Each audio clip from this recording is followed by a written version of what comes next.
क्या हाल है दोस्तों। फिर से स्वागत करता हूँ आप सब बच्चों का आईपी के इस सीरीज़ में। एनडीए के लिए स्पेशली ये सीरीज़ स्टार्ट की थी। ढेर सारी वीडियोस इसमें ऑलरेडी मैं आपके लिए अपलोड कर चुका हूँ और इसी पड़ाव को आगे बढ़ाते हैं। और आज की हमारी जो वीडियो है उसका जो टॉपिक रहने वाला है वो है thermodynamics and KTG stands for kinetic theory of gases. कोशिश करेंगे कि वन शॉट में इस कंप्लीट टॉपिक्स को दोनों को ही फिनिश कर दे इस वीडियो में।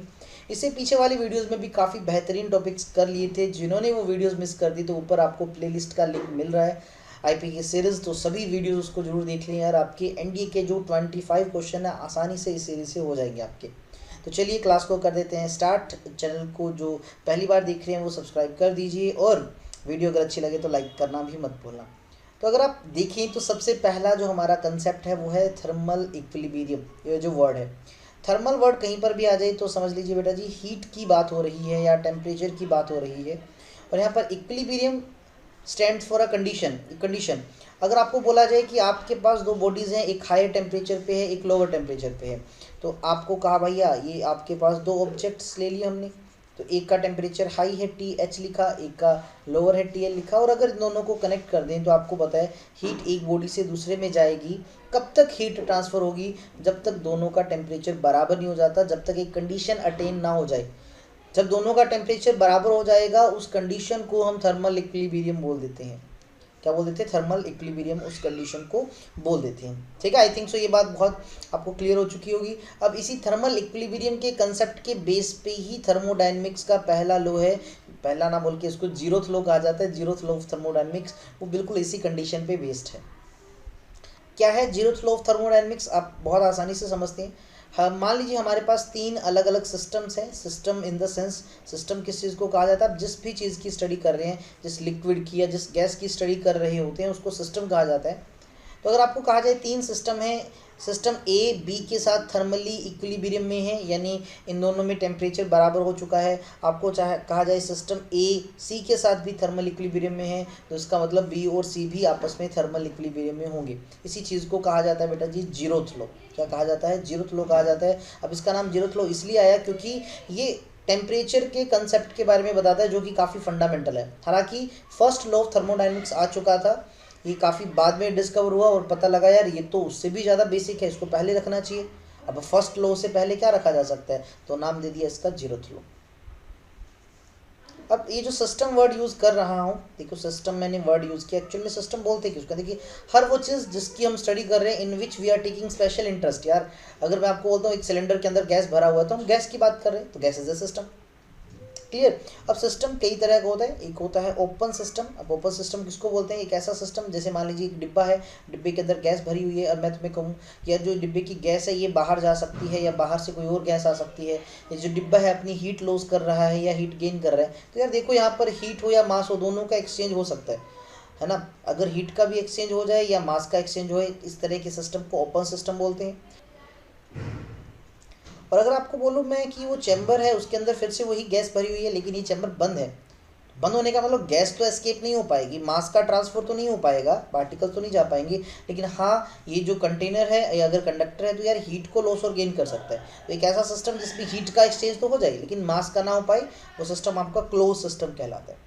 And last but most important है आइसोलेटेड। एक ऐसा सिस्टम हम जिसमें ये कंसीडर कर सके कि अंदर वाला जो मैटर है ना तो वो बाहर जा सके ना ही हीट का एक्सचेंज हो सके, यानी अंदर वाली जो चीज़ है उसकी जो प्रॉपर्टी है वो एज इट इज़ रहे, वो आइसोलेटेड सिस्टम कहलाता है। There is no exchange of heat, there is no exchange of matter. Generally जो थर्मो फ्लास्क वगैरह रहती हैं, जो कंटेनर्स हम यूज़ करते हैं चाय वगैरह रखने के लिए, उनको बनाया इस तरह से जाता है कि वो आइसोलेटेड रहे, अंदर जो चीज़ रखी गई है उसका टेम्परेचर उतना ही रहे, वो ना तो हीट लॉस करे या गेन करे। साथ ही साथ वहाँ पर मास का भी इंटरचेंज नहीं होता, आप उसको आइसोलेटेड सिस्टम कंसिडर कर सकते हैं। उसके बाद वर्ड देखिए थर्मोडायनेमिक इक्विलिब्रियम वर्ड। देखिए इक्विलिब्रियम वर्ड मैंने बता दिया था, एक स्पेशल कंडीशन को इंडिकेट करता है। तो in steady state thermodynamic variables are independent. अब थर्मोडायनेमिक वेरिएबल क्या होता है? देखो एक गैस के पास कुछ प्रेशर हो सकता है, कुछ वॉल्यूम हो सकता है, उसका कुछ टेम्परेचर हो सकता है, इन्हीं चीज़ों को थर्मोडायनेमिक वेरिएबल बोलते हैं। अब किसी ना किसी कंडीशन में किसी में वॉल्यूम कांस्टेंट हो सकता है, किसी में फोर्स हो सकता है, किसी में कुछ हो सकता है। इसी कंडीशन को थर्मोडायनेमिकल इक्विलिब्रियम की कंडीशन कहा जाता है। और कोई सिस्टम कब थर्मोडायनेमिकल इक्विलिब्रियम में होगा, उसके लिए कुछ चीज़ें जरूरी है। अगर उसको मैकेनिकल इक्विलिब्रियम में होना है तो यानी उस पर कोई एक्स्ट्रा फोर्स ना लग रही, यानी नेट फोर्स अगर जीरो है तो हम उसको मैकेनिकल इक्विलिब्रियम बोलते हैं। और अगर वो यूनिफॉर्म टेम्परेचर पे है बेटा जी, टेम्परेचर अगर कांस्टेंट हो तब हम उसको थर्मल इक्विलिब्रियम वर्ड बोलते हैं। और अगर आपको बोल दिया जाए कि यार उसकी जो केमिकल कंपोजिशन है वो यूनिफॉर्म है, अब वो फर्दर रिएक्शन नहीं कर रहा, तब हम बोल देंगे कि वो केमिकली भी क्या है, इक्विलिब्रियम में है। कोई ज़्यादा इंपॉर्टेंट नहीं है, स्लाइड स्किप कर सकते हो। स्पेसिफिक हीट कैपेसिटी हमने लास्ट वीडियो में पढ़ लिया था, काफ़ी अच्छे से मैंने आपको एक्सप्लेन भी किया था। तो स्पेसिफिक हीट कैपेसिटी क्या होती है, amount of heat per unit mass जो 1 डिग्री सेल्सियस टेम्परेचर करने के लिए हमें रिक्वायर्ड होती है। किसी बॉडी की 1 kg या मान लीजिए 1 ग्राम, जो भी आप ले रहे हो, अगर ऐसा ही ले रहे हो तो आप किलोग्राम ले लोगे, और सीधे से तो आप ग्राम में ले लोगे। तो amount of heat per unit mass per unit change in temperature, that is specific heat. Unit वगैरह सब कुछ हमने डिस्कस कर लिया था लास्ट वीडियो में, ठीक है, आपको अच्छे से पता होगा, इसलिए मैं इसको छोड़ रहा हूँ। मोलर स्पेसिफिक हीट बिल्कुल स्पेसिफिक हीट की तरह ही है, बस स्पेसिफिक हीट जो टर्म थी हमने उसको नंबर ऑफ मोल से डिवाइड कर देना, या फिर ऐसे समझ सकते हो तुम कि amount of heat required to reach the temperature of 1 gram mole. वहाँ पर 1 ग्राम लेते थे, यानी मास होता था सिंपल, अब मास को हमने मोलर मास की टर्म में ले लिया। यानी आप बोल सकते हो amount of heat per unit molar mass per unit change in temperature, उसको मोलर स्पेसिफिक हीट बोलते हैं। कोई ज़्यादा इतना इंपॉर्टेंट नहीं है, you can skip this also. Relation between specific heat at constant volume and constant pressure, specific heat C से लिखते हैं। जब हमने कोई सिस्टम ले रखा है उसमें प्रेशर को कांस्टेंट रख दें तो उसको सीपी से रिप्रेजेंट कर देते हैं, और अगर मान लीजिए वॉल्यूम कांस्टेंट रख रखा है तो उसको सीवी से रिप्रेजेंट कर देते हैं। यानी गैसेस के लिए स्पेसिफिक हीट 2 तरह की होती है, एक सीपी होती है और एक सीवी होती है, और इन दोनों के बीच का जो रिलेशन होता है वो होता है सीपी माइनस सीवी। इसको मेयर्स फॉर्मूला या मेयर्स रिलेशन कहा जाता है, मेयर्स फॉर्मूला बोल देते हैं, मेयर्स रिलेशन कहा जाता है। और हमेशा ध्यान रखना कि सीपी हमेशा सीवी से बड़ा ही होता है। और अगर मैं सीपी बाय सीवी की रेशो की बात करूं, इसको एटॉमिसिटी कहा जाता है, गामा से रिप्रेजेंट करते हैं। और देखो सीपी तो बड़ा है, तो यानी ये भी हमेशा 1 से बड़ा होता है। ये छोटे छोटे पॉइंट्स हैं, माइंड में रखते जाना, और कोई चीज़ पढ़ने की जरूरत नहीं है आपको इनमें से। इंटरनल एनर्जी किसको कहा जाता है, इंटरनल एनर्जी एक्चुअल में किसी भी सिस्टम की एनर्जी होती है। किस वजह से, अब कोई भी सिस्टम है, गैस का है या जो भी आप ले रहे हो, उसमें पार्टिकल मोशन में भी हो सकते हैं, यानी पार्टिकल्स का मॉलिक्यूलर मोशन भी हो सकता है, और साथ ही साथ पार्टिकल एक दूसरे से अटैच्ड भी हैं एक पर्टिकुलर पोजीशन पे। तो यानी पार्टिकल्स के पास काइनेटिक एनर्जी भी हो सकता है और उसके पास पोटेंशियल एनर्जी भी हो सकता है। बस इसी दोनों के सम को हम इंटरनल एनर्जी बोलते हैं। कोई सिस्टम है, उसके पार्टिकल्स मूव कर रहे हैं तो दैट कैरी काइनेटिक एनर्जी या इंटरनल काइनेटिक एनर्जी यू के से रिप्रेजेंट किया, और पार्टिकल एक पर्टिकुलर पोजीशन पे भी है तो उस वजह से जो एनर्जी है उसको इंटरनल पोटेंशियल एनर्जी बोला, यूपी। और इन दोनों के सम को ही हमने टोटल इंटरनल एनर्जी से रिप्रेजेंट किया। अब टोटल एनर्जी की बात करें, इंटरनल एनर्जी की, तो आइडियल गैस के अंदर हम देखिए, आइडियल गैस किसको कहा जाता है, हम आइडियल गैस उसको मानते हैं जिनकी पार्टिकल्स के बीच में फोर्स ऑफ अट्रैक्शन ना हो, no molecular force of attraction. अगर पार्टिकल्स के बीच में अट्रैक्शन नहीं है तो पोजीशन वाली एनर्जी जीरो हो जाएगी, यानी इस केस में पोटेंशियल एनर्जी जीरो है। तो बची कौन सी, सिर्फ और सिर्फ के, यानी टोटल इंटरनल एनर्जी जो होगी वो सिर्फ और सिर्फ काइनेटिक एनर्जी की वजह से होगी। एंड ऐसे सिचुएशन में मैं आपको बता दूं कि किसी भी आइडियल गैस के पास टेम्परेचर की वजह से जो एनर्जी होती है उसका जो फॉर्मूला होता है एवरेज एनर्जी का, वो होता है 3/2 इंटू के बी, या के बी लिख सकते हो Boltzmann constant into change in temperature. यानी आप गैस का जितना ज़्यादा टेम्परेचर इंक्रीज करते हो उतनी ज़्यादा उसकी इंटरनल एनर्जी होती है, ये उस फैक्टर पे डिपेंड करता है। क्लियर।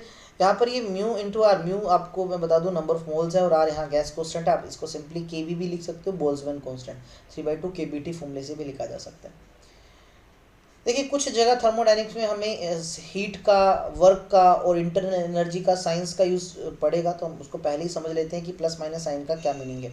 अगर आपको हीट प्लस में लिखी मिले कहीं पर, पॉजिटिव का मतलब होता है कि हीट है वो हम किसी सिस्टम को सप्लाई कर रहे हैं, यानी वो हीट को क्या कर रहा है, एब्जॉर्व कर रहा है, या सिस्टम को हीट दे रहे हैं। और अगर हीट मान लीजिए माइनस दे रखी है, इट मीन हम सिस्टम से हीट ड्रॉ कर रहे हैं, वो रिलीज कर रहे हैं। और अगर हम वर्क डन पॉजिटिव कर रहे हैं, यानी सिस्टम जो है ना वो खुद वर्क कर रहा है, सिस्टम एक्सपेंड कर रहा है, सिस्टम इज एक्सपेंडिंग, ठीक है, यानी सिस्टम फैल रहा है तो यह सिस्टम का वर्क डन पॉजिटिव है। और अगर कोई सिस्टम को दबा रहा है, मान लीजिए बाहर से कोई पिस्टन को दबा रहा है, तो समझ लीजिए कि work done on the system हो रहा है, तो उसको नेगेटिव लेंगे। इसी तरह से प्लस का इंटरनल एनर्जी होने का मतलब होता है कि टेम्परेचर बढ़ रहा है, इंक्रीज हो रहा है, और इंटरनल एनर्जी नेगेटिव होने का मतलब होता है टेम्परेचर का कम होना। चीज़ें जब ठंडी होती है तो इंटरनल एनर्जी यानी कम हो रही है, नेगेटिव में जाएगी। ये टर्म्स यूज़ होंगी कहाँ पर, ये यूज़ होंगी फर्स्ट लॉ ऑफ थर्मोडायनेमिक्स, ये भी काफ़ी इंपॉर्टेंट है। ठीक है जी। फर्स्ट लॉ ऑफ थर्मोडायनेमिक्स क्या कहता है कि देखो कोई भी सिस्टम है, अगर हम उसको कुछ हीट देते हैं, लेट अस सपोज आपने उसको डेल्टा क्यू हीट दी, वो हीट जो है वो दो कामों में इस्तेमाल हो सकती है। उस हीट का कुछ पार्ट जो है वो इंटरनल एनर्जी को बढ़ाने में जा सकता है और कुछ काम जो है वो वर्क करने में जा सकता है। अब वर्क करना इन द सेंस, अगर मान लीजिए कोई गैस है और एक चैम्बर में बंद है और चैम्बर पे एक पिस्टन लगी है, तो हो सकता है कि एनर्जी देने से ये जो जो चैम्बर के अंदर गैस है ये एक्सपेंड हो तो फैलेगा, तो ये कुछ वर्क डन कर सकता है। यानी अमाउंट ऑफ गिवन हीट जो है वो इंटरनल एनर्जी भी रेज कर सकती है और वर्क भी कर सकती है। तो ये फॉर्मूला आप दिमाग में बैठा लीजिएगा, delta Q is equal to delta U plus में डेल्टा डब्ल्यू। एनर्जी कंजर्वेशन को ये भी ओबे करता है। मैं फिर बता दूं, फर्स्ट लॉ ऑफ थर्मोडायनेमिक्स भी किस पे बेस्ड है, एनर्जी कंजर्वेशन पे बेस्ड है। यानी जितनी हीट एनर्जी लेके आया उतना ही आगे दोनों पार्ट्स में यूज होगा। अब देखिए कुछ थर्मोडायनेमिकल प्रोसेसेस की बात करते हैं। थर्मोडायनेमिकल प्रोसेस मतलब ऐसा प्रोसेस जिसमें थर्मोडायनेमिकल वेरिएबल चेंज हो, प्रेशर चेंज हो जाए या वॉल्यूम चेंज हो जाए या टेम्परेचर, ऐसे काफ़ी सारे प्रोसेस हैं। वन बाय वन समझते हैं। सबसे पहला जो प्रोसेस है वो है आइसोकोरिक। आइसो वर्ड का मतलब होता है सेम और कोरिक वर्ड का मतलब होता है वॉल्यूम। यानी एक ऐसा प्रोसेस जिसमें वॉल्यूम फिक्स रहे, वॉल्यूम क्या रहे, कांस्टेंट रहे, बाकी कुछ बदलता है तो बदलने दो। ऐसे प्रोसेस को आइसोकोरिक प्रोसेस बोलते हैं। अगर वॉल्यूम कांस्टेंट है तो चेंज इन वॉल्यूम जीरो हुआ, है ना जी। वर्क डन की बात करें तो वर्क डन का फॉर्मूला होता है pressure into change in volume. Volume तो चेंज हुआ ही नहीं इसमें, तो ये जीरो, तो वर्क डन भी इस केस में कितना आ जाएगा, जीरो। और हर एक थर्मोडायनेमिकल प्रोसेस का अपना एक इक्वेशन होता है, और इसका अगर इक्वेशन की बात करें वो होता है बेटा जी P1/T1 is equals to P2/T2। ये कोई ज़्यादा इंपॉर्टेंट नहीं है इसकी इक्वेशन, तो इसको छोड़ सकते हो। बाकी चीज़ें बता रहा हूँ, इसको याद रख लेना, काम का है। और अगर आप P और V के बीच में ग्राफ बनाओ, यानी आपके पास एक सिस्टम है, कांस्टेंट वॉल्यूम पे रख रखा है और प्रेशर और वॉल्यूम के बीच में ग्राफ बना रहे हो, इसको PV डायग्राम या फिर इसको इंडिकेटर डायग्राम भी कहा जाता है। तो जब आप इसका इंडिकेटर डायग्राम बनाते हो तो आपको क्या पता लगेगा कि यार ये जो ग्राफ है ये पैरेलल होगा प्रेशर एक्सेस के, क्योंकि वॉल्यूम की तो एक फिक्स वैल्यू है।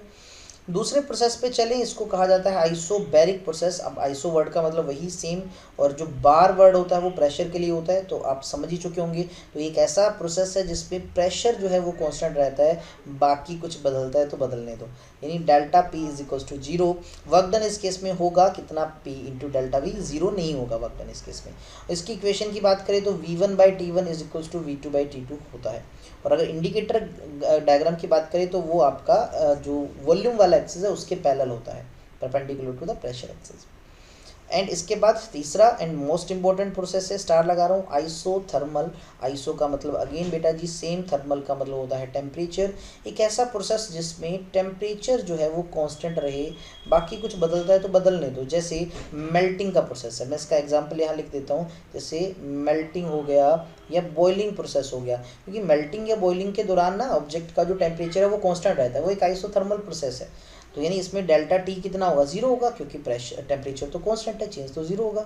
एंड इस केस में जो वर्क डन निकालने हैं उसका फॉर्मूला होता है बेटा जी आपका वर्क डन का एन, नंबर ऑफ मोल जो हमने ले रखे हैं गैस की, R into T into log, ये एल एन लिखा है यानी नेचुरल लॉग है, V2/V1 है ना। एन नंबर ऑफ मोल है, आर गैस कांस्टेंट है, टी वो टेम्परेचर जो कांस्टेंट वाला है, लॉगरिथम किसका, V2/V1। V1 है पहले का वॉल्यूम, V2 बाद का। थोड़ा थोड़ा काम का है, अगर याद रखना हो तो रख सकते हो, इग्नोर भी कर सकते हो, कोई पेपर में बहुत ज़्यादा बार नहीं आया, ज़्यादा बार कि आया ही नहीं है कभी। इक्वेशन इसकी याद रखना, इसकी जो आइसोथर्मल प्रोसेस की इक्वेशन होती है P1V1 is equals to P2V2, यानी आप इसको लिख सकते हो PV is equals to constant, ये इस इक्वेशन को फॉलो करते हैं। और अगर हम ग्राफ की बात करें P और V की, तो ये एक दूसरे के इनवर्सली प्रोपोर्शनल होता है, तो ग्राफ जो है बेटा जी वो इस तरह से नीचे की ओर झुका हुआ होता है। नेक्स्ट प्रोसेस है एडियाबेटिक प्रोसेस। अगर आप ध्यान से देखें एडियाबेटिक प्रोसेस, तो एक ऐसा प्रोसेस जिसमें हीट एक्सचेंज ना हो, there is no exchange of heat, no exchange of heat. Clear, तो मैं लिख सकता हूँ कि यार चेंज इन हीट जीरो है, यानी हीट तो एक्सचेंज ही नहीं हो रहा, क्यों जीरो है। ऐसे प्रोसेस के दौरान अगर हम वर्क डन निकालते हैं, कोई हीट का ही तो एक्सचेंज नहीं हो रहा। अगर कोई सिस्टम है, कोई गैस है सिलेंडर में, वो हीट ना तो लॉस कर रहा ना गेन कर रहा, और अगर वो वर्क करता है तो बेचारे का खुद का टेम्परेचर कम हो जाएगा, या उस पर कोई वर्क करे तो उसका खुद का टेम्परेचर बढ़ जाएगा, टेम्परेचर में चेंज आ सकता है इस केस में। ऐसे केस में वर्क डन का फॉर्मूला होता है आर इंटू डेल्टा टी।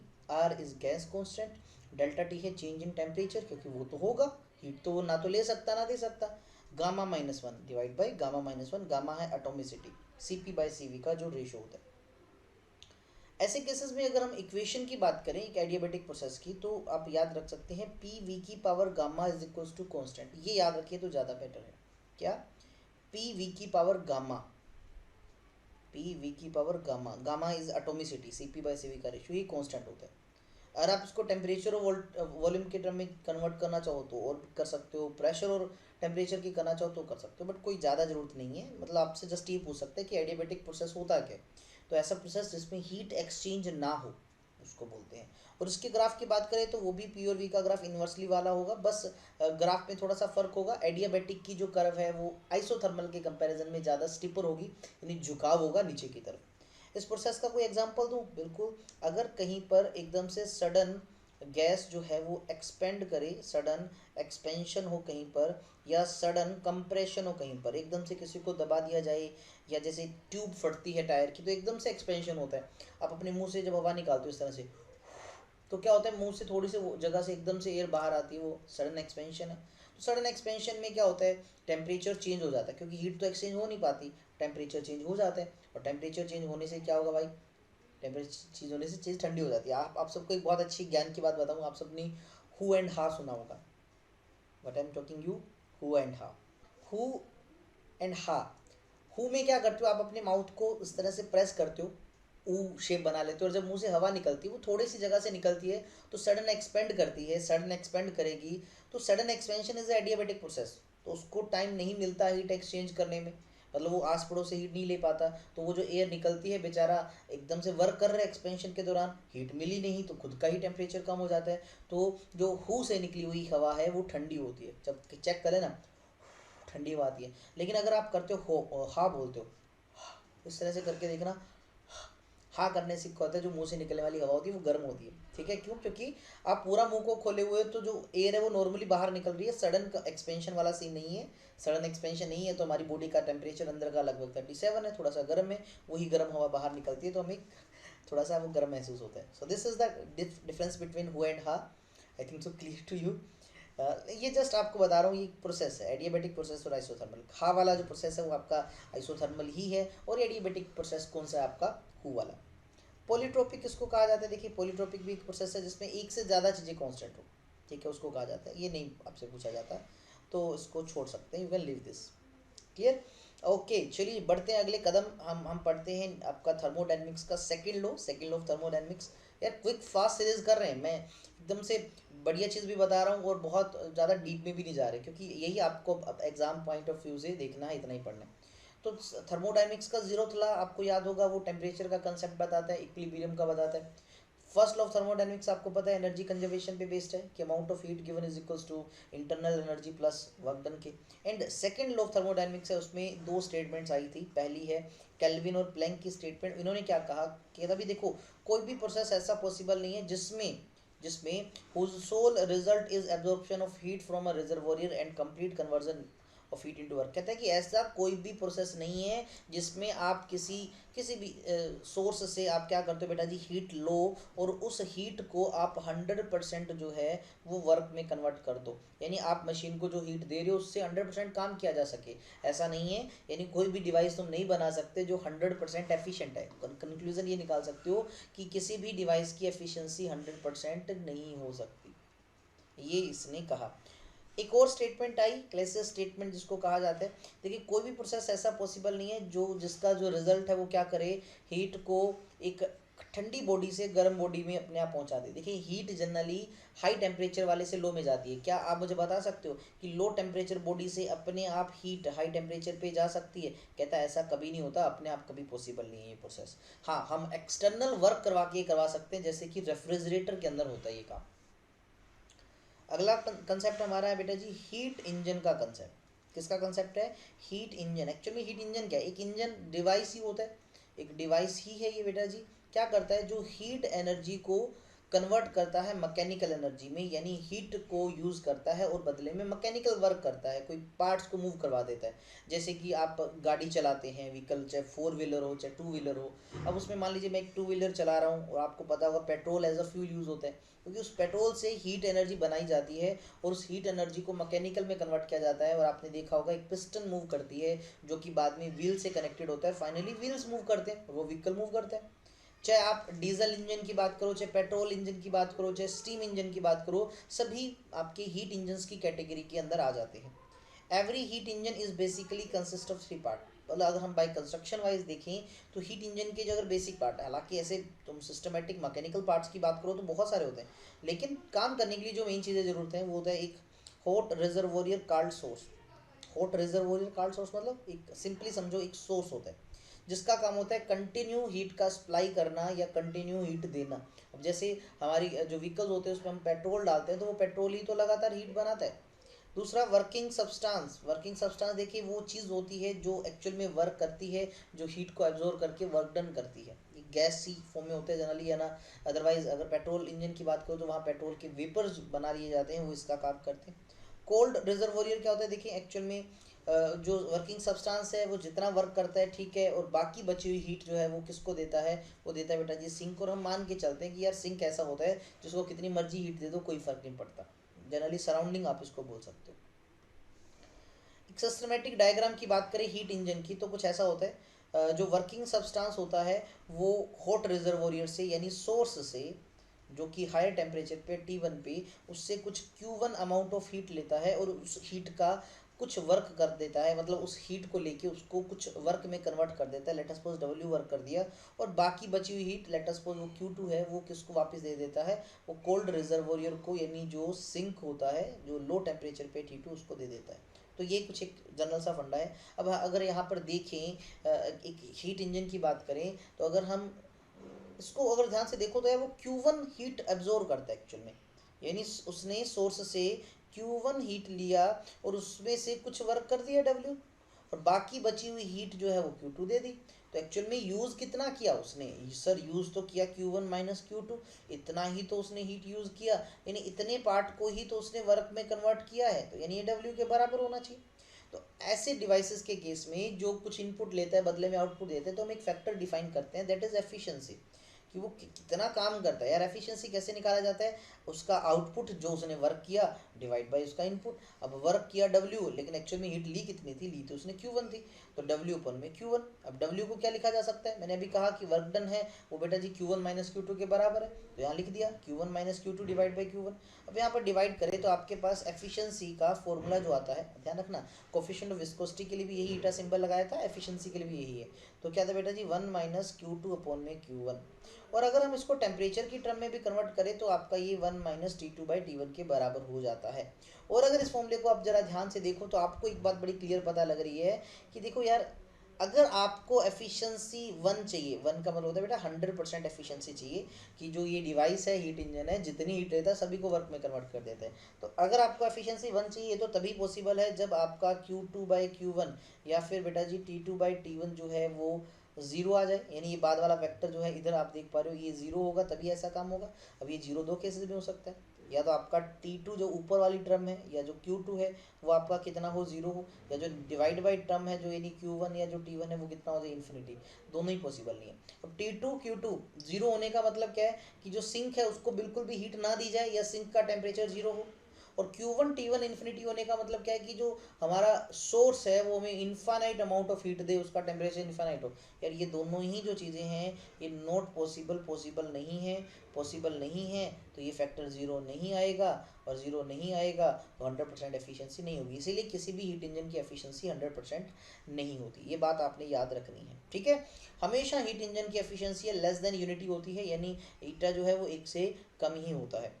तो ये क्यों मैंने आपको बता दिया एफिशिएंसी, ठीक है। सिर्फ जब Q2 जीरो होगा तभी चांस है ईटा 1 आ जाए, बट ऐसा होता नहीं है कभी, प्रैक्टिकली पॉसिबल ही नहीं है ऐसी चीज़।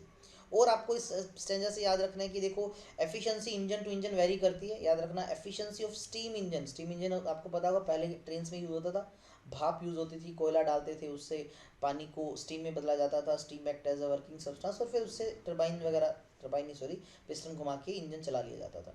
तो स्टीम इंजन की एफिशिएंसी 12 से 16% होती है सिर्फ, और मैक्सिमम एफिशिएंसी पेट्रोल इंजन की होती है 26% और डीजल इंजन की होती है 40%। देख लो 100% तो छोड़ो 50% तक नहीं पहुंच पाए, इतना एफिशिएंट हम बन ही नहीं पाए। तो किसी की भी एफिशिएंसी कभी भी 100% तो होती नहीं है परसेंटेज वाइज देखो, और अगर वैल्यू वाइज देखो तो कभी 1 से ज़्यादा हो ही नहीं सकती, 1 से हमेशा कमी होती है। चलो अब क्या किया गया, अब हीट इंजन जब बनाने की बात आई तो यार हम सोचते हैं 100% एफिशिएंसी तो कभी होता नहीं। एक थियोटिकली कंसेप्ट दिया गया जो रियलिटी में एग्जिस्ट नहीं करता, एक थियोटिकली कंसेप्ट दिया गया, क्यों ना हम एक ऐसा इंजन बना लें यार जो 100% एफिशिएंसी शो कर रहा हो। उस इमेजिनरी इंजन को नाम दिया गया कार्नोट इंजन। एक्चुअली ये सैडी कार्नोट नाम से एक फिजिस्ट हुआ करते थे, उन्होंने ये बनाया था, बनाया नहीं था उन्होंने, सिर्फ थियोटिकली बताया था कि अगर ऐसा ऐसा करे तो हो सकता है, लेकिन प्रैक्टिकली ये पॉसिबल नहीं है। तो मैं बताऊं, कार्नोट इंजन जो है वो प्रैक्टिकली पॉसिबल नहीं है, प्रैक्टिकली नॉट पॉसिबल। जस्ट ये एक आइडियल, जस्ट ये बेटा जी क्या है, एक आइडियल कंसेप्ट है। ठीक है बेटा जी, ठीक है। तो क्या है आइडियल, जो कार्नोट इंजन है वो एक्चुअल में एक रिवर्स हीट इंजन है जो वापस रिवर्स हो सकता है, मतलब इनिशियली जिस स्टेज से स्टार्ट किया जाए वही वापस आ जाता है, जो फिर से दो चीज़ों के बीच में काम करता है, सोर्स और सिंक के बीच में, T1 से T2। तो आप एक याद रखिए, कार्नोट इंजन के काम करने का तरीका होता है कार्नोट साइकिल। इसमें 4 मेन स्टेप होते हैं, चारों बड़े स्लो स्लो होते हैं। ठीक है, पहला जो स्टेप होता है वो होता है बेटा जी आइसोथर्मल प्रोसेस होता है, आइसोथर्मल प्रोसेस होता है। दूसरा आपका एडियाबेटिक होता है, तीसरा फिर आपका आइसोथर्मल होता है, और चौथा फिर एडियाबेटिक होता है। अब होता क्या यार, ये पहले प्रोसेस में होता है बेटा आइसोथर्मल एक्सपेंशन, यानी हम उसमें सोर्स वर्किंग सब्सटेंस को हम हीट देते हैं, ठीक है, और उसको एक्सपेंड होने देते हैं। दूसरे स्टेप में क्या करते हैं, उसको एडियाबेटिक एक्सपेंड होने देते हैं, मतलब इस बार हम हीट का एक्सचेंज नहीं करवाते, वो लगातार एक्सपेंड होता रहता है, मतलब खुद का टेम्परेचर कम हो जाएगा। तीसरे स्टेप में हम क्या करते हैं, फिर से उसको क्या करवा देते हैं, हम उसको कंप्रेस करवाते हैं। यहाँ पर होता है बेटा जी कंप्रेशन होता है, लेकिन हीट दे के होता है इसलिए आइसोथर्मल है, हीट का एक्सचेंज हो जाता है। एंड फोर्थ स्टेप में विदाउट एक्सचेंज ऑफ हीट जो है इसका कंप्रेशन करवाया जाता है। ये 4 स्टेप को लगातार इस तरह से करवाया जाता है कि जो चीज़ जहाँ से स्टार्ट हुई वहीं वापस आ जाए। देखो ये कर्व आप जो देख पा रहे हो, ये आइसोथर्मल एक्सपेंशन की कर्व है, ये आपका एडियाबेटिक एक्सपेंशन है, फिर आपका बेटा जी आइसोथर्मल कंप्रेशन, फिर ये आपका एडियाबेटिक कंप्रेशन, और फिर घूम फिर के देखो वापस वहीं आ गई। तो ये कंप्लीट साइकिल बन रहा है, इसलिए इसको कार्नोट साइकिल बोला। और मैं तुम्हें एक बात बताना चाहता हूँ, इन डिवाइसेस के अंदर जो जनरली वर्क डन होता है जो टोटल, वो इस कार्नोट साइकिल का जो ये ग्राफ है इसके बीच का जो एरिया है ना, इस एरिया के बराबर होता है। तो आपसे पूछ लेना कि जो आपने अगर पीवी डायग्राम बनाया किसी का, पीवी डायग्राम तो समझते हो कि इंडिकेटर डायग्राम, तो इंडिकेटर डायग्राम में जो ग्राफ आता है तो उस ग्राफ के अंदर वाला एरिया आपको क्या देता है, तो आपको ये जो अंदर वाला एरिया है ये आपको वर्क डन के बारे में बताएगा। किसके बारे में बेटा जी, वर्क डन के। क्लियर। चलो और क्या क्या याद रखना है, बस आपने याद रखना है यार, कार्नोट साइकिल की जो एफिशिएंसी होती है ना, उसका फॉर्मूला वही सेम जो अभी हमने किया था हीट इंजन का, 1 - Q2/Q1 या 1 - T2/T1। नहीं, वो कोई ज़्यादा चीज़ें नहीं पूछती इससे यार, तुम कहीं इसको ऐसे रटने लग जाओ ना, कोई दिक्कत नहीं। रेफ्रिजरेटर आ गया, रेफ्रिजरेटर फ्रिज जो बिल्कुल हीट इंजन का रिवर्स है, आप इसको समझ सकते हो कि जस्ट उल्टा काम करता है। रेफ्रिजरेटर आप सबको पता है कि किसी चीज़ को ठंडा बनाता है, ठंडा कब बनाया जाता है, जब उससे हीट निकाली जाती है। तो ये क्या काम करता है भाई साहब, ये क्या करता है, ठंडे में से हीट और निकालता है, क्योंकि उसको और ज़्यादा ठंडा करना है। अब ऐसा थोड़ी है, बाहर मान लीजिए 40 डिग्री टेम्परेचर है, आपने फ्रिज के अंदर किसी चीज़ को रख दिया, चलो ठीक है, फ्रिज के अंदर रखा तो 30 डिग्री हो गया, रुक जाएगा नहीं, और उसको और ठंडा करता रहता है, ठंडा करता रहता है, यानी ठंडी चीज़ें और हीट निकालता है। तो एक्चुअल में रेफ्रिजरेटर क्या करता है, कोल्ड रिजर्वोयर जिसको अपन सिंक बोलते थे, जो कि कम टेम्परेचर पे होता है, लो टेम्परेचर पे होता है, सिंक होता है बेटा जी लो टेम्परेचर पे, उससे हीट एब्जॉर्ब की जाती है। Let us suppose Q2 amount of heat ली, और ये अपने आप थोड़ी होता है, क्योंकि अभी अभी मैंने आपको बताया था कि यार जो सेकंड लॉ ऑफ थर्मोडायनेमिक्स के अंदर एक स्टेटमेंट लिखी कि कभी भी हीट अपने आप लोअर टेम्परेचर से हायर में जा ही नहीं सकती। तो अगर हम इसमें से हीट निकाल रहे हैं तो यार इसके लिए वर्क करना पड़ेगा, तो एक्सटर्नल वर्क करना पड़ा। अब जनरली हमारे घरों में फ्रिज को इलेक्ट्रिसिटी चाहिए ना यार, किस लिए चाहिए, क्योंकि एक्सटर्नल वर्क करना पड़ेगा ना, उसमें मोटर्स लगी होती है, आपने देखा होगा, कंप्रेसर्स लगे होते हैं। तो क्या करते हैं, Q2 हीट सिंक से ली जाती है with the help of external work, और जो Q1 हीट बनी, और देखो कुछ वर्क किया और कुछ हीट आई, तो टोटल जो बची हुई हीट वो किसको पास कर दी गई बेटा जी, वो पास कर दी गई सोर्स को, जो कि किस पे है, हाई टेम्परेचर पे। कुल मिला के एक बात और पता लगी यार, हीट को लो टेम्परेचर से हायर में पहुंचा रहे, तभी तो एक्सटर्नल वर्क कर रहे हैं। तो रेफ्रिजरेटर के केस में ऐसे में हम देखिए, नीटा तो आपको वही होता है, नीटा यानी एफिशिएंसी, वो तो वही होता है कि आउटपुट कितना है डिवाइड बाय इनपुट कितना है। और हम इस केस में एक और चीज़ डिफाइन करते हैं, जो है बेटा जी कोफिशिएंट ऑफ परफॉर्मेंस। रेफ्रिजरेटर के केस में एक चीज़ और डिफाइन करते हैं, that is coefficient of performance. और क्या होता है वो, बीटा से रिप्रेजेंट करते हैं, इज इक्वल्स टू जितनी हीट उसने एब्जॉर्व की है, मतलब जो ठंडी चीज़ जिसको करना था उससे कितनी हीट एब्जॉर्व की और बदले में कितना वर्क करना पड़ा, तो Q2/W है ना। क्या होता है बेटा जी, Q2/W के बराबर हो। थोड़ा सा और सोल्व करो तो ये Q2/Q1 - Q2, ये T2/T1 - T2 के बराबर होता है। तो ये होता है कोफिशिएंट ऑफ आपका परफॉर्मेंस। अब थोड़ा सा इनके बीच में रिलेशन देख लो, तो कोफिशिएंट ऑफ परफॉर्मेंस यानी बीटा, और कोफिशिएंट एफिशिएंसी ऑफ रेफ्रिजरेटर यानी नीटा, इनमें एक रिलेशन होता है क्या होता है, बीटा होता है 1 माइनस नीटा डिवाइड बाई नीटा। अब यहाँ पर अगर आप इस चीज़ को ध्यान से देखो तो बीटा जो आपके पास बना वो बना बेटा जी 1 बाई ईटा माइनस का 1, ये चीज़ आपके पास बनी।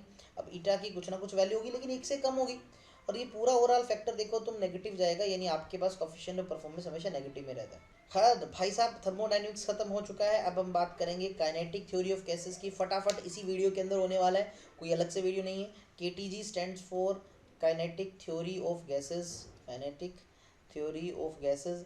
अब काइनेटिक थ्योरी तो उन्हीं की होती है यार, काइनेटिक एनर्जी तो उन्हीं के पास होती है जो मूव करता है, और मूव तो गैस के पार्टिकल ही करते हैं। इसीलिए इस चैप्टर में हम इसके बारे में डिटेल में पढ़ेंगे और इससे रिलेटेड टर्म्स को भी सीखेंगे। फर्स्ट ऑफ ऑल गैस होती क्या यार, सबको पता है यार, गैस एक मैटर की स्टेट है तीसरी। इनमें क्या होता है, इंटरमोलिक्यूलर फोर्स जो होता है बहुत कमजोर होता है पार्टिकल्स के बीच में, है ना, इसलिए जो ये हर डायरेक्शन में इधर उधर पार्टिकल भागते रहते हैं। आपको पता होगा इनका कोई डेफिनेट शेप नहीं होता गैसेस का, ना साइज होता, और जिस वेसल में रखते हो उसका शेप ले लेते हैं, बिल्कुल ठीक है, लेकिन वेसल बंद भी होना चाहिए, अगर वेसल खुला है तो बाहर निकल जाएगा। तो ये एक्सपेंड करता है, कितना फैलता जाता है, इन्फानाइट फैलता है यार, जब तक इसको जगह मिल रही है फैलता जाएगा। ये प्रेशर भी लगाता है यार, गैसेस प्रेशर भी लगाती है, आपको पता होना चाहिए, हवा चलती है ना, गैस आप प्रेशर लगाती है, आपने देखा होगा, ठीक है। उसके अलावा इंटरमोलिकुलर फोर्स होते हैं ना गैस में, बहुत कम होता है, कभी तो यार दूर दूर भाग जाते हैं पार्टिकल, इनको इजीली हम दबा सकते हैं या ये इजीली एक्सपेंड हो सकती है, यानी कंप्रेशन और एक्सपेंशन इजीली पॉसिबल है गैसेस के अंदर। काइनेटिक थ्योरी ऑफ गैसेस दी गई, ये आप बहुत इंपॉर्टेंट चीज़ है, ध्यान से सुनना, कि गैस के जो पार्टिकल है उससे रिलेटेड एक थ्योरी दी गई। क्या है इस थ्योरी के अंदर, मैं आपको बता देता हूँ। तो kinetic theory of gases actual में रिलेट करती है मैक्रोस्कोपिक प्रॉपर्टीज़ को, यानी इसमें उन प्रॉपर्टीज़ को बताया जाता है जो इजीली विजिबल होती है गैसेस के, जैसे प्रेशर, टेम्परेचर, इनके बारे में। और जो माइक्रोस्कोपिक प्रॉपर्टीज़ है जो मतलब छोटे लेवल पे है, जैसे speed, momentum, kinetic energy of particle, इनके बारे में भी, दोनों के बारे में बता देती है, ठीक है ना। तो एक्चुअल में ये एक कंसेप्ट दिया गया मॉडल बताने का, आइडल गैस कैसे बिहेव करती है इसको बताने के लिए पहले ये थ्योरी दी गई थी। क्या था इस थ्योरी के अंदर, क्या क्या मेन बातें थी, उसे समझ लेते हैं one by one. Every gas consist of extreme small particles known as molecule. यार हर गैस में छोटे छोटे पार्टिकल होते हैं, उनको मॉलिक्यूल बोल दोगे, है ना। एटम्स भी हो सकते हैं अगर वो रिएक्ट नहीं करती, जनरली मॉलिक्यूल की फॉर्म में होते हैं। और मॉलिक्यूल जो होते हैं ना गिवन गैस के, वो सारे आइडेंटिकल है, मतलब ऑक्सीजन आपके पास कहीं गैस है उसके सारे मॉलिक्यूल एक जैसे हैं, हाइड्रोजन गैस है उसके सारे मॉलिक्यूल एक जैसे, लेकिन अलग अलग गैस हो, हाइड्रोजन और ऑक्सीजन को कंपेयर करो तो इनके मॉलिक्यूल भी अलग अलग होंगे, ठीक है। ये सारी कहानी पहले पॉइंट में लिखी हुई है। Molecules of the gas are identical, बिल्कुल यार गैस की मॉलिक्यूल्स आइडेंटिकल होते हैं। शेप वाइज देखोगे तो स्फीयर शेप होता है, और अगर हार्डनेस की बात करें तो रिजिड है, यानी दबाया नहीं जा सकता, मॉलिक्यूल को कंप्रेस नहीं किया जा सकता। बोल थोड़ी है आप कन्फेक्टी बोल समझ लो कि हाथ से दबा दो, नहीं, रिजिड होती है molecule. And perfectly elastic point mass होते हैं। इनके साइज़ की बात करें तो साइज इनका बहुत छोटा होता है, किसके कंपैरिजन में, इंटरमोलिकुलर डिस्टेंस। इंटरमोलिकुलर डिस्टेंस के कंपैरिजन का मतलब, अगर एक मॉलिक्यूल ये है और दूसरा मॉलिक्यूल ये है, और अगर आप कंपेयर करते हो बेटा जी इनके बीच का डिस्टेंस, तो पार्टिकल्स यानी सॉरी मॉलिक्यूल्स के बीच का डिस्टेंस है 10⁻⁹ मीटर, और अगर आप इसके खुद के साइज़ की बात करो तो ये इसके कंपैरिजन में छोटा है। यानी अगर दो पार्टिकल के बीच का डिस्टेंस 10⁻⁹ मीटर है तो इन मॉलिक्यूल का साइज तो इससे छोटा होता है, ठीक है। वॉल्यूम की बात करें इन मॉलिक्यूल्स की तो वो नेग्लिजिबल होता है as compare to volume of gas. तो अगर एक कंटेनर में गैस भरी हुई है तो कंटेनर के वॉल्यूम के कंपैरिजन में गैस मॉलिक्यूल का वॉल्यूम बहुत कम होता है, यानी खाली जगह होती है ज़्यादातर, एम्प्टी स्पेस होता है। और वॉल्यूम ऑफ गैस मॉलिक्यूल लगभग 0.014% होता है वॉल्यूम ऑफ द गैस के। बहुत अच्छी ज्ञान की बात है, लेकिन क्वेश्चन ही आएगा इस पर, चिंता ना करो। कि मान लीजिए कंटेनर है ये पूरा का पूरा, मैंने कहा इसमें यार गैस भर दी मैंने कंटेनर में, तो गैस भरने का मतलब क्या हुआ, ये इस पूरे स्पेस में सिर्फ इतने से पार्ट में गैस के एक्चुअल मॉलिक्यूल होंगे, बाकी जगह खाली समझ लो। मॉलिक्यूल ऑफ गैस जो है वो लगातार मूव करते हैं हर पॉसिबल डायरेक्शन में, अलग अलग वेलोसिटी से, जितनी भी पॉसिबल वेलोसिटी है, मतलब कोई चुप नहीं बैठा, कोई पार्टिकल इधर भाग रहा है, कोई इधर भाग रहा है, कोई इधर भाग रहा है, और मन मर्जी की वेलोसिटी से रैंडमली मूव कर रहे हैं गैस के मॉलिक्यूल। और जो स्पीड ऑफ गैस मॉलिक्यूल है वो जीरो से लेके इन्फिनिटी कुछ भी हो सकती है, अपनी मर्जी से घूम रहे हैं यार, कोई किससे कोई किसी से। Gas molecule keep on colliding, देखो मूव करेंगे इधर उधर, अंधाधुंध को इधर को इधर, तो आपस में टकराएंगे, एक दूसरे के साथ टकराएंगे, साथ साथ दीवारों के साथ भी टकराएंगे। किसकी दीवारों के साथ यार, जिस बर्तन में रखा आपने उसको। और इनका जो कोलिजन होता है बेटा जी परफेक्टली इलास्टिक कोलिजन होता है। बहुत ज्ञान की बातें इंपॉर्टेंट है मैं जो बता रहा हूँ। Time spent in collision between two molecule is negligible in comparison to the time between two successive collision. Time spend in a collision between two molecule, देखो दो मॉलिक्यूल आपस में कोलाइड करते हैं ना, उनका टाइम बहुत कम होता है as compare to successive collision. मतलब एक पार्टिकल जो है वो सीधा जा रहा है दूसरे से टकरा गया, तो ये जो टाइम लगता है ना दो कोलिजन, इसके कंपैरिजन में आपस में टकराने का टाइम जो है वो कम होता है। Number of collision per unit volume in a gas remain constant. पूरी गैस के अंदर अगर आप पूरी गैस को काउंट करो यार, हर 1 सेकंड में यहाँ तो 1000 मॉलिक्यूल टकरा रहे हैं 1 मीटर क्यूब वॉल्यूम में, वो फिक्स रहेगा। यानी नंबर ऑफ कोलिजन जो पर यूनिट वॉल्यूम है, हर 1 मीटर क्यूब में कितने कोलिजन हो रहे हैं वो फिक्स रहेगा। कोई भी अट्रैक्टिव और रिपल्सिव फोर्स नहीं होता इन गैस मॉलिक्यूल्स के बीच में। यार आइडियल गैस मान के चल रहे हैं तो इनके बीच में फोर्स ऑफ अट्रैक्शन रिपल्शन तो होगा नहीं, बहुत कम होगा, नेग्लेक्ट करके चलेंगे। ठीक है। अच्छा, उनके अलावा ग्रेविटेशनल अट्रैक्शन इन मॉलिक्यूल के बीच में हम इसको नहीं कंसीडर करेंगे, उसको इन इफेक्टिव मान के चलेंगे। यार बहुत थोड़ा मास है इनका, छोटा मास है, इसलिए नेग्लेक्ट करके चलेंगे। ठीक है। और साथ में इनकी स्पीड काफ़ी ज़्यादा होती है। मॉलिक्यूल जो है इनके वो लगातार कोलाइड करते रहते हैं दीवारों के साथ। यार कोलाइड करेंगे, कोलिजन करेंगे तो आपको पता है डायरेक्शन चेंज होगी, तो इनका मोमेंटम भी चेंज होता है। और चेंज इन मोमेंटम आपको पता है दीवारों का हो जाएगा, क्योंकि अगर ये दीवार है, पार्टिकल टकराया, पार्टिकल का मोमेंटम चेंज होगा उतना तो दीवार का चेंज होगा। इस तरह से वो क्या करते हैं, प्रेशर एक्सर्ट करते हैं। और इसका एक फॉर्मूला भी पढ़ेंगे, उस पर क्वेश्चन भी आया हुआ है कि ये जो गैस के मॉलिक्यूल है वो कितना प्रेशर अप्लाई करते हैं, भी पढ़ लेंगे थोड़ी देर में। डेंसिटी ऑफ गैस है वो लगभग हम कांस्टेंट मान के चलते हैं हर कंटेनर में, हर जगह। ऐसा नहीं मानेंगे कि यार कंटेनर में यहाँ तो गैस सबसे ज़्यादा भरी पड़ी है, यहाँ पर कम है, ऐसा नहीं है। यूनिफॉर्म डेंसिटी मान के चलेंगे गैस की। तो ये सब थी थ्योरी। अब कितना प्रेशर लगाया जाता है, तो प्रेशर का फॉर्मूला क्या है, कंटेनर पे जो लगता है वो है आपका average force divide by area. Force by area pressure ही दो होता है। और अगर हम इसको जब कैलकुलेट करते हैं तो हमारे पास जो फॉर्मूला बन के आता है, मैं यहाँ लिख देता हूँ उसको अच्छे से, थोड़ा सा मैं इसको बोल्ड कर देता हूँ बेटा जी। तो ये होता है बेटा जी 1/3 इंटू टोटल मास किसका, पूरे जितने भी मॉलिक्यूल्स है, divide by total volume into में आरएमएस स्पीड का स्क्वायर। सी लिख दो या वी लिख दो, ये फॉर्मूला होता है बेटा जी प्रेशर का। अब इसको और भी कई फॉर्म में लिख दो, 1/3। अब टोटल मास को ऐसे भी लिख सकते हो कि टोटल नंबर ऑफ जो मॉलिक्यूल्स हैं इंटू हर एक सिंगल का मास डिवाइड बाय वॉल्यूम। और स्पीड को आप यार सी से लिखो या वी सिंबल से लिखो। ये आरएमएस क्यों लिखा यहाँ पर, क्योंकि यार पार्टिकल की सबकी स्पीड अलग अलग है, कोई किस स्पीड से चल रहा है, कोई किस स्पीड से, तो हम यहाँ आरएमएस स्पीड कैलकुलेट करके चलेंगे। ठीक है, ये बात आप याद रखें। क्लियर, ये सब कुछ दे रखा है भाई इसके अंदर, तो ये फॉर्मूला आप सब बच्चों को पता होना चाहिए। आप इस चीज़ को बेटा जी डेंसिटी भी लिख सकते हैं, तो आप इस फॉर्मूले को 1/3 रो इंटू में सी आर एम एस का स्क्वायर भी लिख सकते हो, प्रेशर का formula in term of density. Clear. देखो एवरेज फोर्स या जो प्रेशर है गिवन वॉल पे, वो डिपेंड करता है कंपोनेंट ऑफ वेलोसिटी के भी, किधर जा रहा है particle, but it can be expressed in term of average of the entire translation kinetic energy. अब पार्टिकल एक्स एक्सिस में भी जा सकता है, वाई में भी, जेड में भी, तो हमने एवरेज निकाल रखा है, ये आरएमएस उसी के लिए लिखा गया साथ में एक तो। ठीक है, हमने ये देखो ये फॉर्मूला लिख ही दिया। अब काइनेटिक एनर्जी के साथ अगर रिलेशन लिखो तो आप काइनेटिक एनर्जी के साथ इस तरह से रिलेशन बना सकते हो, लेकिन अपन आगे पढ़ेंगे अभी काइनेटिक एनर्जी के साथ रिलेशन। ठीक है ना, वो भी थोड़ी देर में आपको पता लग जाएगा। गैस लॉज, गैस से रिलेटेड कुछ लॉज है, डिटेल में केमिस्ट्री में पढ़ते हो, यहाँ थोड़ा थोड़ा डिस्कस कर लेते हैं।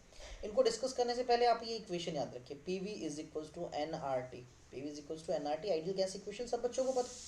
अब बॉयल्स लॉ है सबसे पहले। बॉयल्स लॉ कहता है देखो अगर टेम्परेचर कॉन्स्टेंट रखा जाए, अगर टेम्परेचर कॉन्स्टेंट रखा जाए तो क्या होगा देख। तो अब टेम्परेचर को मैंने रख दिया बेटा जी कॉन्स्टेंट।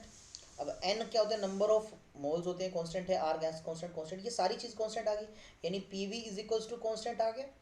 या पी और वी की बात करें तो आप एक दूसरे के इन्वर्सली हो, यार इसी चीज़ को बॉयल्स लॉ कहा जाता है। देख लो यही सारा का सारा रिजल्ट लिखा हुआ है। फिर दूसरे नंबर पे आता है चार्ल्स लॉ। फिर यही इक्वेशन उठा के रखी, P V is equals to n R T. Charles law क्या कहता है, देखो भैया प्रेशर को मैं कॉन्स्टेंट रखूंगा। चार्ल्स बोलता है भैया प्रेशर को इस बार कॉन्स्टेंट रख दो। अब प्रेशर कॉन्स्टेंट, एन और आर कॉन्स्टेंट, तो वी क्या होगा बेटा जी, डायरेक्टली प्रोपोर्शनल होगा टी के, या जो वी बाई टी है वो क्या होगा, कॉन्स्टेंट होगा। यही तो है चार्ल्स लॉ। आप देख लो एवोगैड्रो लॉ। देखो एवोगैड्रो ने एक लॉ दिया था, इसने कहा देखो अगर आपके पास कोई दो गैसेज है, आपने उनको सेम टेम्परेचर पे, सेम प्रेशर पे, आपने क्या कर रखा है, आपने सेम प्रेशर ले रखा है, सेम वॉल्यूम और सेम टेम्परेचर, ये सब चीज़ें बेटा जी आपने दो अलग अलग गैसेज के लिए सेम ले रखी हैं। तो अगर उन गैसेज में आप चेक करोगे तो उनका जो नंबर ऑफ मॉलिक्यूल है वो भी बराबर मिलेगा, N1 और N2 भी बराबर मिलेगा। This is Avogadro law, N1 must be equals to N2। ठीक है, अगर आप प्रेशर वॉल्यूम टेम्परेचर की कंडीशन इक्वल लगा दो गैसेज पे, तो उसके अंदर जो मिलने वाले नंबर ऑफ मॉलिक्यूल्स भी क्या होंगे, बराबर होंगे। देन है ग्राम्स लॉ ऑफ डिफ्यूजन। ठीक है, डिफ्यूजन से रिलेटेड है, डिफ्यूजन आपको पता होगा, मिक्स होना। ठीक है, ये क्या कहता है कि देखो at a constant pressure and temperature, अगर आप प्रेशर और टेम्परेचर दोनों को कांस्टेंट रखो तो रेट ऑफ डिफ्यूजन मतलब कितने number of molecule her second में डिफ्यूज हो रहे हैं, वो इन्वर्सली प्रोपोर्शनल होगा square of density. Rate of diffusion density के इन्वर्सली होगा, यानी जो ज़्यादा डेंस गैस है उसमें रेट ऑफ डिफ्यूजन कम होगा, और जो लेस डेंस है डेंसिटी जिस गैस की कम है वहाँ पर रेट ऑफ डिफ्यूजन ज़्यादा होगा, डिफ्यूजन का प्रोसेस ज़्यादा होगा फास्ट। तो ये बेटा जी आपका ग्राम्स लॉ ऑफ डिफ्यूजन। इसके बाद है Dalton's law of partial pressure, इतना ज़्यादा इंपॉर्टेंट नहीं है, बस ये थोड़ा सा पढ़ लेते हैं। It states that the total pressure, ये कहते हैं भी देखो एक मिक्सचर है किसका, नॉन रिएक्टिंग आइडियल गैसेस का, मतलब आपके पास 5-6 नॉन रिएक्टिंग जो आपस में रिएक्ट नहीं करती वो गैसेस है, आपने उनको मिक्स कर दिया, तो जो टोटल प्रेशर होगा वो किसके बराबर होगा, हर एक के प्रेशर को सम कर दो यार, सबका प्रेशर जोड़ दो हर एक का, ठीक है, तो इस तरह से आपके पास टोटल प्रेशर आ जाएगा। This is Dalton's law of partial pressure. Now comes very important point, that is kinetic theory of ideal gases. जो हमारी आइडियल गैसेस है इसकी काइनेटिक थ्योरी पढ़ चुके हैं, तो आप इस केस में अब हम इसका फॉर्मूला बनाएंगे। फॉर्मूला किस चीज़ का बनाएंगे कि आइडियल गैस जो है उसके पार्टिकल अगर मूव कर रहे हैं तो यार मोशन में है तो उनके पास एनर्जी होगी, अब पोटेंशियल एनर्जी तो होगी नहीं आइडियल गैस के पास, क्योंकि इनके बीच में फोर्स ऑफ अट्रैक्शन है ही नहीं, तो हम काइनेटिक एनर्जी की तो बात करेंगे, तो देख लेते हैं। इन आइडियल गैसेस मॉलिक्यूल जो है वो हम पॉइंट पार्टिकल मान के चलते हैं, सर बिल्कुल ठीक है, हमने ये पहले पढ़ चुका है। इनके बीच में कोई इंटरनल एक्साइटेशन नहीं होता, ये पार्टिकल वाइब्रेट नहीं कर रहे होते, ये पार्टिकल रोटेट नहीं कर रहे होते। The point particles can behave, ये पॉइंट पार्टिकल बहुत छोटे से, हम यही मान सकते हैं कि यार ये ट्रांसलेटरी मूव कर रहे हैं, ये सीधा चल रहे हैं, यही अपन कंसीडर करके चलते हैं, तो इनके पास एनर्जी होगी और वो भी मोशन है तो काइनेटिक एनर्जी होगी। तो काइनेटिक एनर्जी का फॉर्मूला क्या होगा for 1 mole of ideal gas, तो काइनेटिक एनर्जी देखो हाफ एम वी स्क्वेयर तो होता है, हाफ इंटू एम मास हो गया, वी कौन सी मैंने बताया आर एम एस लेना हमें, तो इसको जब कन्वर्ट करते हैं तो आपके पास ये फॉर्मूला निकल के आता है एनर्जी का, ये काइनेटिक एनर्जी है, मैं ऐसे भी लिख सकता हूँ 3/2 इंटू आर इंटू टी, याद रखना ये 1 मोल के लिए डिवाइन किया, ये 1 मोल के लिए। यहाँ पर आर आपको पता है गैस कॉन्स्टेंट है, टी है टेम्परेचर। एक बहुत अच्छा रिजल्ट आता है कि यार जो काइनेटिक एनर्जी ऑफ गैसेज होती है खासकर आइडियल गैस, वो सिर्फ और सिर्फ टेम्परेचर पे डिपेंड करती है, अगर हम गैस का टेम्परेचर बढ़ा देंगे उसके पार्टिकल फास्ट मूव करेंगे यानी काइनेटिक एनर्जी बढ़ जाएगी, ठीक है। और आपने देखा होगा गर्म खाना जो होता है उसकी खुशबू दूर तक जाती है, बिकॉज गर्म खाना इन द सेंस उसका टेम्परेचर ज़्यादा है, तो उसकी जो गैसेज मॉलिक्यूल्स है जो जिससे फ्रेगनेंस होती है, तो टेम्परेचर ज़्यादा होने की वजह से काइनेटिक एनर्जी ज़्यादा है तो दूर तक चले जाते हैं, काइनेटिक एनर्जी फास्ट है तो जल्दी से मूव करके चले जाते हैं, इसलिए गर्म खाने की खुशबू दूर दूर तक आ जाती है। अब कुछ फॉर्मूले अभी मैंने बताया यार, एनर्जी ठीक है डायरेक्टली प्रोपोर्शनल है, मैंने अभी अभी आपको बता ही दिया, थोड़ा पढ़ भी लेते हैं। काइनेटिक एनर्जी पर मॉलिक्यूल, मतलब per molecule of the gas does not depend upon the mass, mass पे डिपेंड नहीं करती पर मॉलिक्यूल, वो सिर्फ टेम्परेचर पे डिपेंड करती है गैस मॉलिक्यूल की, मैंने अभी भी बताया ई डायरेक्टली ठीक है। जैसे मॉलिक्यूल ऑफ डिफरेंट गैस, चाहे आप हीलियम की बात करो, चाहे आप हाइड्रोजन की बात करो, चाहे ऑक्सीजन की बात करो, अगर वो सारे सेम टेम्परेचर पे है ना तो सबकी काइनेटिक एनर्जी भी सेम होगी, क्योंकि मास पे डिपेंड ही नहीं करता, ठीक है। For 2 gases eight same temperature, मान लीजिए आपको कहा 2 गैसेज सेम टेम्परेचर पे है, तो यार उनका हाफ एम वी स्क्वायर दोनों का बराबर होगा। काइनेटिक एनर्जी पर molecule of A gas depend upon temperature only है, यही वही बात दोबारा बोल गया कि अगर पर मॉलिक्यूल की बात करें या हर एक मॉलिक्यूल की बात करें तो मास पे डिपेंड ही नहीं करेगा, वो डिपेंड करेगा सिर्फ और सिर्फ टेम्परेचर पे। काइनेटिक एनर्जी पर ग्राम ऑफ गैस, मतलब 1 ग्राम के लिए लिखें तो वो बेटा जी आपका टेम्परेचर और मास के दोनों पे डिपेंड करेगा, टेम्परेचर के डायरेक्टली होगा और मास के इन्वर्सली होगा अगर पर ग्राम लिखा जाए तो, ठीक है। कोई ज़्यादा इंपॉर्टेंट नहीं है, क्वेश्चन नहीं पूछेगा, चिंता ना करो, घबराओ ना, सिर्फ पहला पॉइंट इसका इंपॉर्टेंट है जो आपने दिमाग में रखना है, ठीक है। Law of equipartition of energy, देखो क्या कहता है, इससे पहले डिग्री ऑफ फ्रीडम वैसे मैं तुम्हें थोड़ा सा आइडिया दे देता हूँ भी आगे पढ़ना है कि गैस के मॉलिक्यूल कितने तरह से फ्रीली मूव कर सकते हैं, कितने तरह से फ्रीली मोशन कर सकते हैं, उसको डिग्री ऑफ फ्रीडम कहा जाता है। मान लीजिए कोई मॉलिक्यूल है, मैं बोलूँ 3 तरह से वो मूव कर सकते हैं, इट मीन उसके 3 डिग्री ऑफ फ्रीडम है। तो law of equipartition of energy बोलते हैं देखो कि अगर किसी गैस के पास एनर्जी है ना, वो उसकी एनर्जी इक्वली डिवाइडेड होगी हर डिग्री ऑफ फ्रीडम के पास। अगर वो 3 तरह से मूव कर रहा है तो टोटल एनर्जी तीनों में डिवाइडेड होगी, और हर एक के साथ जो एनर्जी एसोसिएट होगी वो होगी हाफ के बी टी, हाफ के बी इंटू टी। अब यहाँ पर के बी जो है वो बोल्ट्जमैन कॉन्स्टेंट है, के से भी लिख सकते हो के बी से भी लिख सकते हो, और बोल्ट्जमैन कॉन्स्टेंट की वैल्यू होती है 1.38 इंटू 10⁻⁻23 जूल पर केल्विन, ठीक है जी, ये होती है। फिर से सुनो कि अगर कोई गैस का मॉलिक्यूल है, चाहे मोनोटॉमिक गैस है, चाहे डायटोमिक है, चाहे पॉलीटॉमिक है, गैस कोई भी हो यार, उसके जितने डिग्री ऑफ फ्रीडम होगी सबके पास बराबर बराबर एनर्जी होगी, और कितनी होगी, हाफ के बी टी होगी हर एक के पास, that is law of equipartition of energy. At a given temperature, मान लीजिए किसी टी टेम्परेचर की बात करते हैं, कोई मान लीजिए गैस है टी टेम्परेचर पे है, तो आइडियल गैस मॉलिक्यूल जो है no matter what their mass, उनका कुछ भी मास हो, उनकी एवरेज काइनेटिक एनर्जी जो होगी, एवरेज काइनेटिक एनर्जी होगी, ठीक है, मेरी बात को सुनना, एवरेज काइनेटिक एनर्जी होती है 3/2 के बी इंटू टी। वैसे आप अगर याद हो पर मॉलिक्यूल किया था तो टू आर टी लिखा था। अब यहाँ पर अगर मैं नंबर से डिवाइड कर दूँ उसको यार, सॉरी नंबर एवोगाड्रो नंबर से नंबर ऑफ टोटल मॉलिक्यूल से मल्टीप्लाई कर दूँ, तो एवरेज जब निकल के आएगी हर एक पार्टिकल की, वो कितनी निकल के आएगी बेटा जी, वो आपकी 3/2 kBt आएगी। ठीक है, ये दे रखे 3/2। At the same temperature gases with different degree of freedom, मान लीजिए सेम टेम्परेचर पे है गैसेज और लेकिन उनकी डिग्री ऑफ फ्रीडम अलग अलग है, तो उनकी इंटरनल एनर्जी जो निकलेगी वो 3/2 kBt नहीं होगी, वो डिपेंड करेगी उसके डिग्री ऑफ फ्रीडम कितने हैं। जैसे जनरली मोनोटोमिक गैसेज के 3 डिग्री ऑफ फ्रीडम होते हैं, तो 3 टाइम्स 3/2 kBt आ गया था ना, मतलब कुछ ऐसे समझो, ये हाफ kBt वाला फैक्टर अलग कर दो। 3 क्यों आया था, क्योंकि 3 डिग्री ऑफ फ्रीडम थे। अगर किसी गैस की डिग्री ऑफ फ्रीडम मान लीजिए 4 है तो यहाँ 4 लिख दोगे, 5 है तो 5 लिख दोगे। तो एक जनरल फॉर्मूला क्या बनता है, F/2 kBt, where F is the number of degree of freedom. Different energies of system of degree of freedom F are as follow. अब बता रखा है यार कि total energy associated of each molecule, मतलब अगर हर एक मॉलिक्यूल की बात करोगे तो F/2 kBt होगा। अगर आपको n मॉलिक्यूल से मतलब निकालना है तो n से मल्टीप्लाई कर दोगे। और अगर आप टोटल एनर्जी किसी m मोल ऑफ सब्सटेंस से करना चाहते हो तो यार इस n के को तुम r की टर्म में लिख दो, यहाँ पर r बन जाएगा। ये 3 फॉर्मूले तो कर ही चुके हैं। और अगर एक सिंगल के लिए कर रहे हो यार, एक सिंगल पार्टिकल है तुम्हारे पास, एक सिंगल मॉलिक्यूल है, तो उसके लिए क्या करोगे, ये आ जाएगा 3/2 kT और ये आ जाएगा बेटा जी 3/2 nKt और ये आपके पास आ जाएगा 3/2 RT बन जाएगा। ये तो हमने पीछे भी डिस्कस किया ही है। वेलोसिटी ऑफ गैस मॉलिक्यूल्स, अब गैस के मॉलिक्यूल्स जो है अलग अलग वेलोसिटी से घूम रहे होते हैं, है ना। अब मैंने आपको एक डाटा लिखा थोड़ा सा आपको समझाने के लिए। मैंने कहा देखो मान लीजिए मैं 10 पार्टिकल्स की बात कर रहा हूँ, एक पार्टिकल 4 की स्पीड से चल रहा है, एक पार्टिकल 2 मीटर की स्पीड से चल रहा है, एक चल रहा है 3 की स्पीड से, एक फिर 4 की स्पीड से चल रहा है, एक 6 मीटर की स्पीड से चल रहा है और एक चल रहा है बेटा जी 2 मीटर की स्पीड से, एक और पार्टिकल 4 की स्पीड से चल रहा है, एक 9 मीटर पर सेकेंड की स्पीड से चल रहा है, एक 10 से चल रहा है और एक चल रहा है 4 से। तो इस तरह से मैंने 10 पार्टिकल्स की अलग अलग स्पीड्स दिखा दी। अब मैं आपसे एक बात पूछता हूँ, तुम मुझे बताओ इन सब में से ऐसी कौन सी वेलोसिटी है जो ज़्यादातर पार्टिकल्स यूज़ कर रहे हैं। बोले सर इनमें सबसे ज़्यादा पार्टिकल्स, तो अगर देखा जाए सर इनमें इस डाटा को, तो 4 4 4 4 4 ऐसे पार्टिकल हैं जो 4 की स्पीड से ही चल रहे हैं, यानी ज़्यादातर पार्टिकल इस स्पीड को फॉलो कर रहे हैं। तो इसको कहा जाता है बेटा मोस्ट प्रोबेबल स्पीड। क्या कहा जाता है, मोस्ट प्रोबेबल, जिसकी प्रोबेबिलिटी सबसे ज़्यादा हो पार्टिकल्स की, यानी वो स्पीड जो ज़्यादातर पार्टिकल फॉलो करते हैं। और अगर मैं क्या करता हूँ, सबको ऐड कर दूँ, सबको ऐड कर दूँ और 10 से डिवाइड कर दूँ, तो पता है तुम्हें क्या आएगा, तुम्हारे पास एवरेज आ जाएगा, है ना। उस स्पीड को बोलते हैं बेटा एवरेज स्पीड। क्लियर, जितनी भी स्पीड है, जितनी भी बेटा जी आपके पास स्पीड है, v1 है मान लीजिए, v2 है प्लस v3 है, अप टू सोन जितने भी है, सबको ऐड किया, डिवाइड बाय n से मल्टीप्लाई किया, डिवाइड किया सॉरी, ऐड करके n से डिवाइड किया, तो आपके पास एवरेज आ जाएगा। ये होती है एवरेज। एंड c से लिख सकते हैं स्पीड को तुम। इसके बाद है RMS speed. RMS stands for root mean square. क्या बेटा जी, रूट मीन स्क्वायर। थोड़ा सा जानना है, ज़्यादा नहीं है, थोड़ा सा ही जानना है आपको इसके बारे में। क्या करो, सभी जो स्पीड्स है उनका स्क्वायर कर दो। v1 का स्क्वायर किया, v2 का किया, v3 का किया, v4 का किया, जितने भी है ना सबका स्क्वायर कर दिया सबका स्क्वायर, मतलब ये नीचे वाला पॉइंट कर दिया।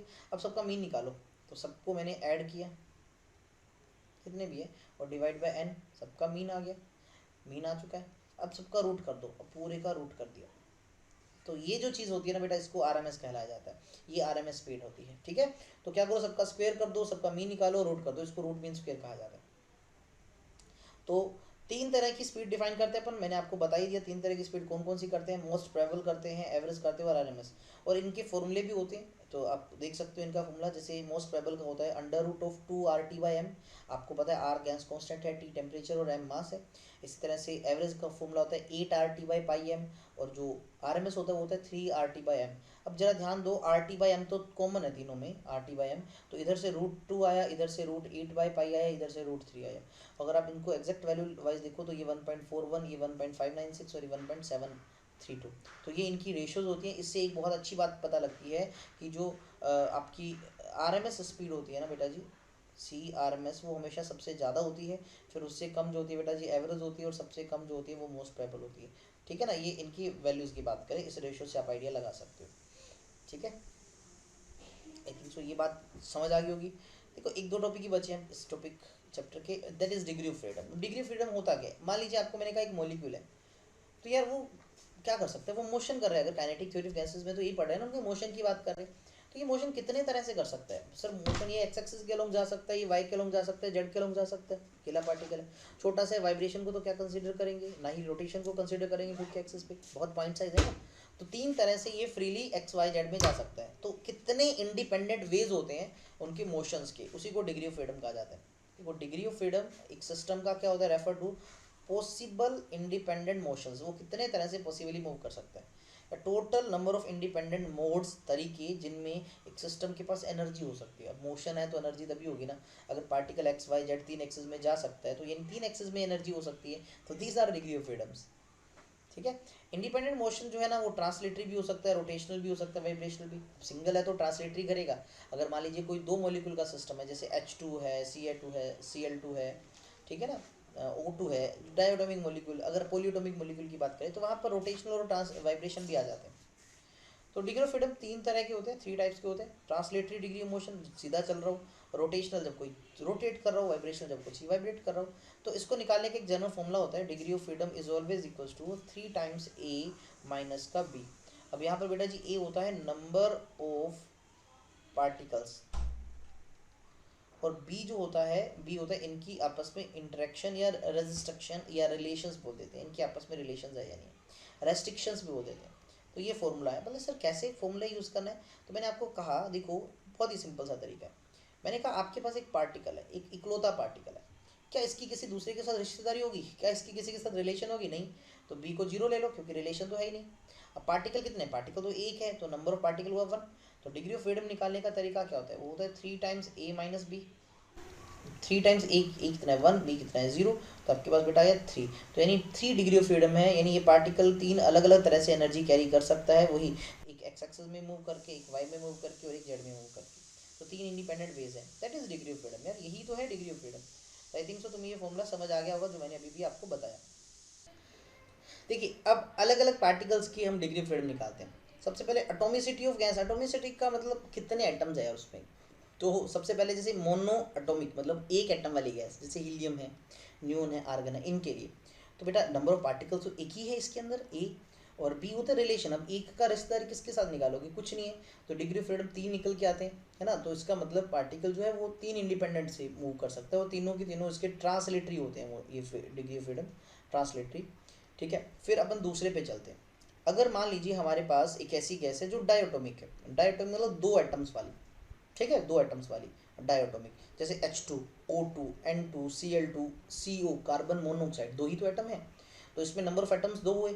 अब 2 एटम्स है तो आपस में रिश्तेदारी एक निकल आएगी, 2 रहते हैं मतलब परिवार में लोग, तो या तो भाई बहन होंगे या पति पत्नी होंगे या बाप बेटा होगा, कुछ भी एक रिलेशन तो होगा। तो यानी इस बार एक रिलेशन आ गई। तो आप डिग्री ऑफ फ्रीडम कैलकुलेट करना फॉर्मूले से, आपको पता है फॉर्मूला 3a माइनस बी वाला, तो डिग्री ऑफ फ्रीडम 5 आ जाएंगे, यानी 5 इंडिपेंडेंट तरह से मूव कर सकता है। यानी ये 3 ट्रांसलेटरी तरीकों से मूव कर सकता है, और 2 जो होता है वो रोटेशनल ट्रांजिशन के तरीके होते हैं।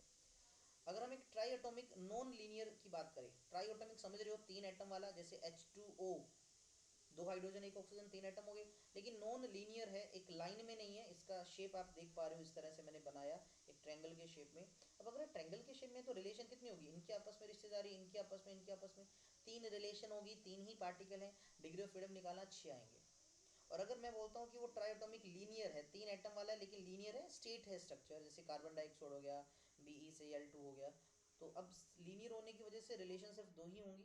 तो अगर रिलेशन 2 है, नंबर ऑफ एटम्स 3 है, तो आप डिग्री ऑफ फ्रीडम निकालना बेटा जी 7 आएंगे। तो आपसे इस पे क्वेश्चन पूछ सकता है, number of degree of freedom पूछ सकता है आपको गैस का नाम देके, ठीक है। इस तरह से आप इस फॉर्मूले से निकाल सकते हो। जनरली मोनो डाई ट्राई में ही होता है, इससे मुश्किल नहीं आएंगे आपके लिए। स्पेसिफिक हीट यानी CP/CV, अगर आपको याद होगा स्पेसिफिक हीट इनको ही कहा जाता था, है ना। इनको अपन डिग्री ऑफ फ्रीडम की टर्म में निकालते हैं। तो देखो सबसे पहले CV की बात की, CV होता है specific heat at constant volume, ठीक है जी। Specific heat at constant volume होता है बेटा जी। अब डायरेक्ट यहाँ करेंगे, कोई ज़्यादा झंझट नहीं है। तो CV जो है उसका जो फॉर्मूला है, अगर आप CV निकालना चाहते हो किसी गैस का, वो किसके बराबर होता है बेटा जी, वो होता है half F into R. F है डिग्री ऑफ फ्रीडम। मान लीजिए जैसे मोनोटॉमिक गैस है, जैसे मैं बात कर रहा हूँ मोनो एटॉमिक गैस की, किसकी बेटा जी, मोनो एटॉमिक गैस की। तो मोनोटॉमिक गैस के लिए CV निकालना बहुत आसान है। क्या करो, हाफ इंटू एफ, एफ कितना है इसके लिए 3 था मोनोटॉमिक के लिए, इंटू आर, यानी आपका 3/2 आर होता है। तो CP की वैल्यू होती है बेटा जी 3/2 आर। क्लियर, याद रख लोगे मोनोटॉमिक के लिए CV। ठीक है। अच्छा डाई के लिए करना है तो बस यहाँ 3 की जगह 5 लगा दो, यानी अगर मैं आपसे डाईएटॉमिक के लिए पूछता हूँ तो डाईएटॉमिक के लिए बेटा जी क्या आ जाएगा, ये 5/2r आ जाएगा। ट्राईएटॉमिक लीनियर है या नॉन लीनियर उसका भी निकाल सकते हो, ये बात क्लियर है। और अगर आप सीपी निकालना चाहते हो, वैसे अगले पेज पे दे रखा है, अगर आप बेटा जी सीपी निकालना चाहते हो कि स्पेसिफिक एट क्वेश्चन प्रेशर, तो यार एक रिलेशन याद रख लो बस। मेयर्स फॉर्मूला मैंने बताया था सीपी माइनस सीवी आर होता है, आपको सीवी तो पता है तो सीपी निकालना बहुत आसान है, आर में सीवी ऐड कर दो।